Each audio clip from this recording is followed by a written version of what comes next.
Mother dairy అనేది నల్లగొండ రంగారెడ్డి జిల్లాలో చాలా పేరువైంది. ప్రైవేటు పాల కంపెనీలు ఎన్నొచ్చినా చాలా మంది రైతులు ఇప్పటికి సుతం మదర్ డైరీని నమ్ముకునే పాలు అమ్ముకుంటారు. ఊళ్ళల్లో మదర్ డైరీకి సంబంధించిన పాల కేంద్రాలనే పాలు పోస్తుంటారు. కానీ ఇది ఒకప్పటి మాట. ఇప్పుడు కథ మారుతున్నది. పాల బిల్లులు ఇత్తలేరని అక్కడి రైతులు ఏం చేసిండ్రో చూడండి మీరే.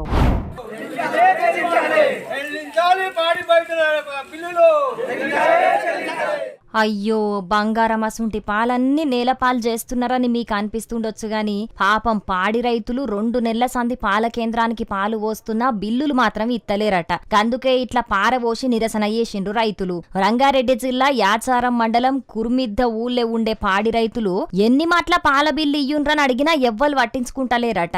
అందుకే పాల కేంద్రానికి తీసుకొచ్చిన పాలన్నింటినీ అక్కడనే భూమి మీద వారబోసి నిరసన తెలిపిండ్రు అన్నట్టు. వెంటనే చెల్లించాలని డిమాండ్ చేస్తా ఉన్నాను. ఎండీ గారు ఫోన్ చేసిన ఎండీ ఎత్తడం లేదు, చైర్మన్ ఎత్తుతలేడు. మేము మదర్ డైరీని ముట్టడించడానికి సిద్ధంగా ఉన్నాం. మా అతి త్వరలో పాల బిల్లులు చెల్లించాలని, లేని పక్షంలో ప్రభుత్వము మదర్ డైరీని స్వాధీనం చేసుకొని రైతులకు న్యాయం చేయాలని కోరుతా ఉన్నాం. ఇప్పటికైనా పాల బిల్లులు మొత్తం ఇయ్యాలే, లేకుంటే మాత్రం మదర్ డైరీ ఆఫీసును ముట్టడిస్తామని రైతులు వార్నింగ్ ఇచ్చిర్రు. ఈ ఒక్కూరికే 40 లక్షల రూపాయలు ఇయ్యాలన్నట. గిన్ని పైసలు ఇయ్యకుంటే రైతులు ఎట్లా బతుకుతారు? బర్లకు దానా ఎట్లా కొంటాం, మేతెట్లేస్తామని ప్రశ్నిస్తున్నారు. మదర్ డైరీని నమ్ముకొని 25 సంవత్సరాల నుండి పాలు పోస్తున్నాం. ఇప్పుడు మాత్రం బిల్లులు యాళ్లకు రాకపోయే వరకు రైతులకు మస్తు గోసైతున్నదని బాధపడ్డరు. ఇప్పటికైనా ప్రభుత్వ పెద్దలు స్పందించి మా పైసలు మాకు ఇప్పియాలని డిమాండ్ చేస్తున్నారు. మరిగా సర్కార్ పెద్దలు జర రైతుల గోసను పట్టించుకోండ్రి. ఇప్పటికే మదర్ డైరీ పెద్దలు సంస్థకు నష్టాలత్తున్నాయని చెప్పి ఆస్తులను అమ్ముదామని చూస్తున్నదట.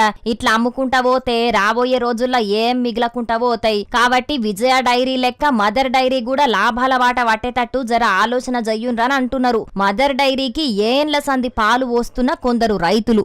మంది రైతులతోని సంస్థను రోజు 1700 లీటర్ల పాలు రోజు పంపిస్తా ఉన్నాము. మాకు డిసెంబరు 16 నుంచి ఇప్పటి వరకు 4 బిల్లులు పెండింగ్ ఉన్నాయి. దాదాపుగా 40-42 లక్షల రూపాయల పాల బిల్లులు రావాలి. గత నవంబర్ నుంచి బర్రె పాలకు 3 రూపాయలు, ఆవు పాలకు రూపాయల రేటు తగ్గించిన మేము సంస్థ మీద నమ్మకం ఉండి సంస్థలో పాలు వస్తూ ఉన్నాము. మాకు 40 లక్షల రూపాయల పాల బిల్లు రావాలి. రైతులకు ఎంతవరకు సమంజసం ఇదని నేను అడుగుతా ఉన్నాను. రైతులు ఆవులు లక్షలు పెట్టి ఆవులను తేవడము, 10 రూపాయల కిలో పుట్టు కొనుక్కోవడము, 40 రూపాయల కిలో దానా, రైతుకు రోజు కష్టం చేస్తే కూడా ఏం మిగులుతలేదు. అటువంటిది రైతుకు 40 లక్షలు పెండింగ్ ఉంటే రైతు ఎట్లా బతుకుతాడని నేను ప్రశ్నిస్తూ ఉన్నాను.